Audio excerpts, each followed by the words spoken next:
Well, hello and welcome to another episode of the Legal Gym Podcast. Thank you so much for joining me today. Today, we are not talking about what I thought we were going to be talking about. I'm going to have to push that episode off till Friday. I was going to be talking about trademarks and logos and design marks and all sorts of fun stuff about that.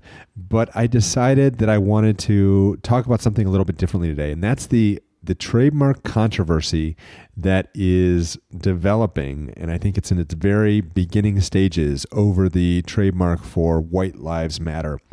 And so for those of you, if you're not, well, before we get into it, let me just let you know, for the show notes for today's episode, which of course will include all the links and resources for everything that I'm going to be discussing today, you can make sure to head on over to hawthornelaw.net/31. That's the number 31. I think that's the episode we're on today. Looks like it is. Yes. So let's go ahead and dive in. I've got a quick announcement for you about my Better Than Black Friday sale that's going on this week. So if you're listening and it is the week of November 7th through the 11th, I am running a Better Than Black Friday sale. What's that mean? Well, I'm going to be doing a Black Friday sale for my OB Foundations community in a couple of weeks before, well, I guess during Thanksgiving, sometime around there. And that's going to be 50% off an annual membership to the OB Foundations community. And so what I decided to do this week, and I did this last year, and I got a lot of people that were really happy I did it and got a lot of positive feedback, is I decided to offer a 60% off discount to the annual membership, but that's only for this week only. It's my Better Than Black Friday sale. It's the best deal I'm going to be offering on my OB Foundations community for the entire year. And so if that's something you're interested in, you can head on over to hawthornelaw.net/BTBF, Better Than Black Friday. And you should be able to access there's a little video in there and description of what we're offering and the checkout page. So go ahead and check that out if you've been on the fence about joining our OB Foundations group and you want to get in on the monthly coaching and the legal templates. I'm giving all my legal templates. Normally that's only available for an annual subscription. Those are all going to be available in this program. The monthly coaching, some bonuses in there, everything. Make sure you head on over to hawthornelaw.net/B as in boy, T as in Tom, B as in boy, F as in friends, Better Than Black Friday. And that's my Better Than Black Friday discount. And it's now through midnight on November 11th. That's Friday, November 11th. And then it goes away. And if you don't get in, you can join our Black Friday sale. But again, you're going to save about $100 more by joining this week. So let's go ahead and dive into what I want to talk about today. And that is this White Lives Matter controversy. So unless you've been living under a rock, you know that there's this Black Lives Matter movement that kind of rose up in the wake of the George Floyd murder and other things that happened in 2020 and 2021. So, and as what the Anti-Defamation League would say is a racist response to this Black Lives Matter movement, the White Lives Matter moniker kind of came up. And white supremacist groups such as the Ku Klux Klan and others use that phrase basically as a racist counter response to the Black Lives Matter movement. Now, before I go into this, obviously I don't like to get too political on the podcast, but I'm fairly liberal. Most of you that listen to me know I'm fairly liberal. You know where I stand on a lot of these issues. And certainly I do support Black Lives Matter. And so that's why I was really interested in what is going on with this. And so basically what happened is back at the beginning of October, an individual filed a trademark application for White Lives Matter. And this individual did this because he did not want these white supremacist groups using the name White Lives Matter in connection with their merchandise and profiting off that term. And so he was a listener to a radio show called Civic Cypher, I believe, that's hosted by two black radio hosts, Ramses Jah and Quentin Ward. I hope I'm getting your names right. And he reached out to them and said, hey, I filed the trademark application for this White Lives Matter term, and I want to know, do you want it? And they did. They said, yes, we'll take it. So they hired a lawyer.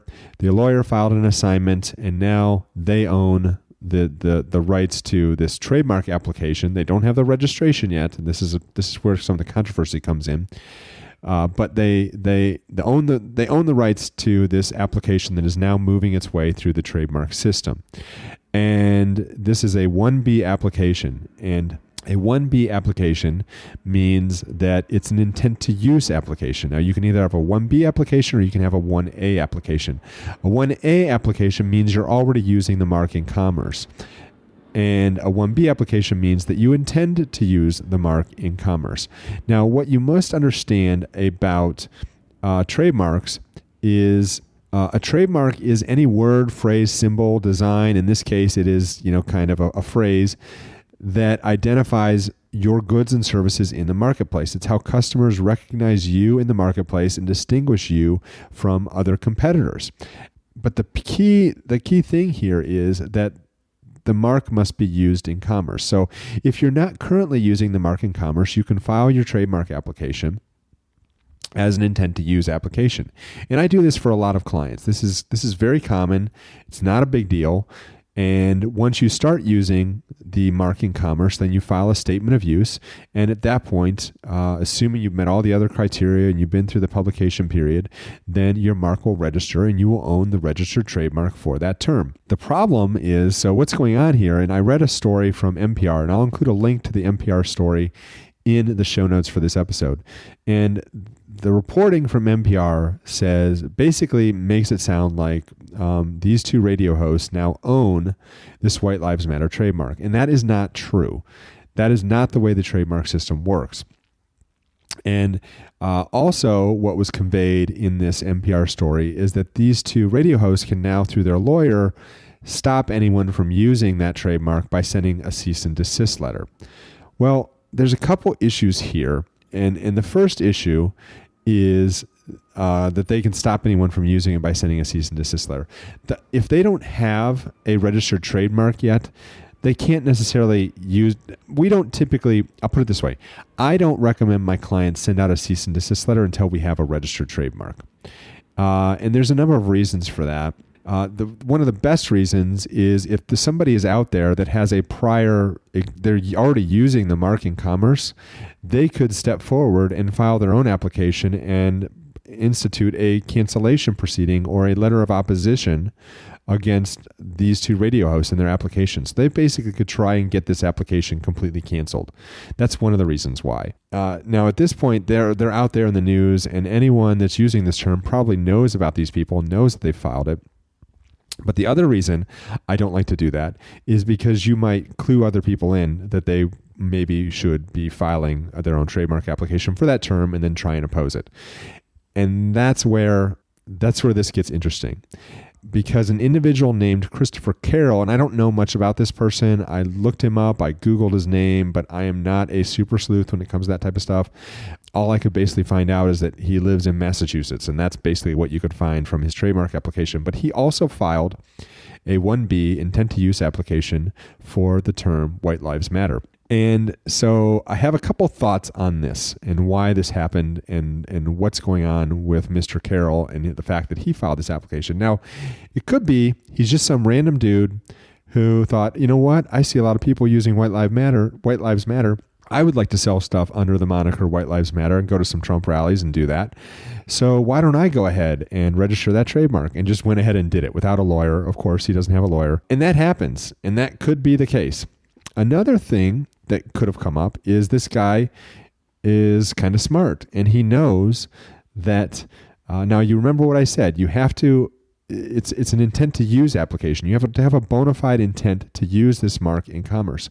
And by these two radio hosts, Mr. Ja and Mr. Ward, by their own statements in the NPR interview they gave, they basically kind of imply that they filed this so that they could stop everyone else from using it and profiting off this term. And if that's the case, and I don't know if this is directly stated in the article, I'd have to go back and look at it, but it seems to me that these two people would not want to sell merchandise with White Lives Matter on it because it's antithetical to everything that they're trying to do with their radio show and the message they're trying to spread, because they obviously support Black Lives Matter.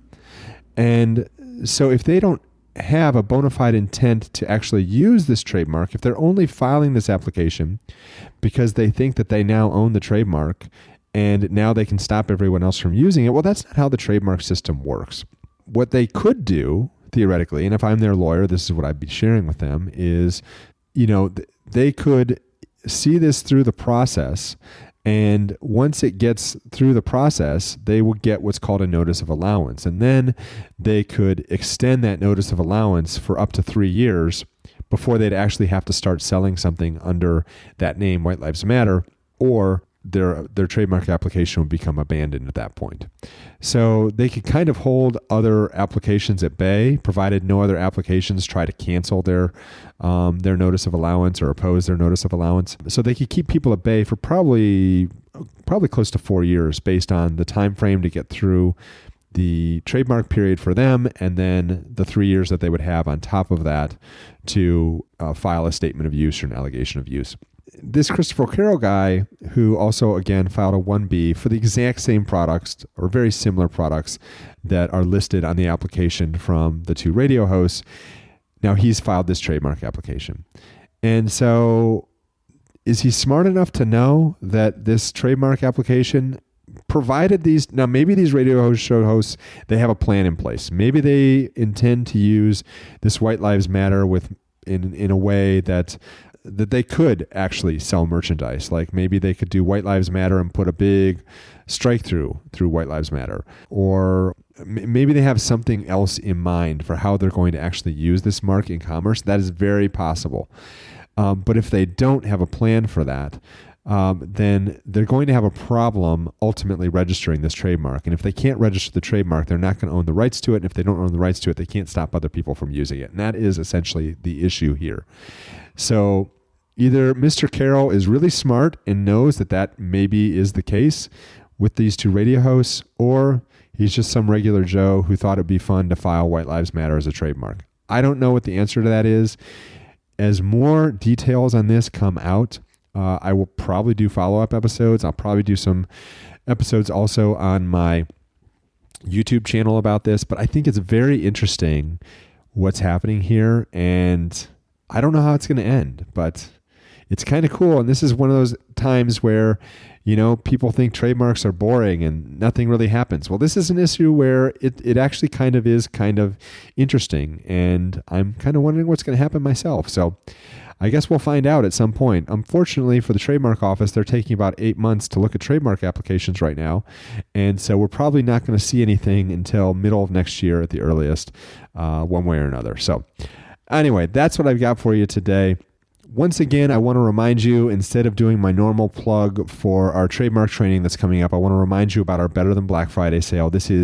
We're going to be doing a Black Friday sale on my OB Foundation's community annual membership, and it's going to be 50% off the normal annual pricing, and that's coming up in a couple of weeks. This week, if you're listening, and it's November, this is going live on November 8th, if you're listening today, or through November 11th, we are running a Better Than Black Friday sale.